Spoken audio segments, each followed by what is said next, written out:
കൃപാസന മുകളിൽ എത്ര കരൂപാണ്? 2 കരൂപുകളാണ് നിൽക്കുന്നത്.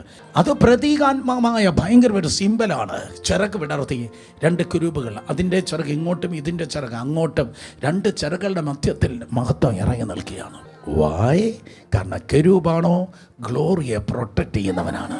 തോട്ടത്തെ പ്രൊട്ടക്റ്റ് ചെയ്യാൻ കരൂപായിരുന്നെങ്കിൽ ദൈവജനത്തിൻ്റെ മധ്യത്തിലുണ്ടായിരുന്ന ആ കൃപാസനത്തിന് മുൻപിലുള്ള ആ കൃപാസനത്തിന് മുകളിലുള്ളതായ ചിറക് പൊതിഞ്ഞതായ കരൂപായി ഉണ്ടാക്കി വെക്കുവാൻ ദൈവം പറഞ്ഞു മോശയോട്. സോ 2 കരൂപുകൾ ചിറക് വിടർത്തി നിൽക്കുകയാണ്. ദാറ്റ് മീൻസ് ഇറ്റ്സ് ഞാൻ ഇങ്ങനെ വ്യാഖ്യാനിക്കട്ടെ, it's a simple of protection. മഹത്വത്തെ സംരക്ഷിക്കണം.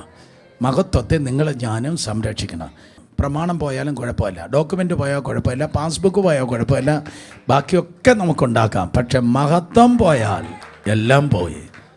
അതുകൊണ്ട് മഹത്വം പോകല്ല, മഹത്വം പോയാൽ ഒരു പേരുണ്ട്. മഹത്വം പോയതിൻ്റെ പേര് ഇഖാബോദ്. എന്തുകൊണ്ട് നിങ്ങളുടെ പേര് ഇഖാബോദ് അല്ല?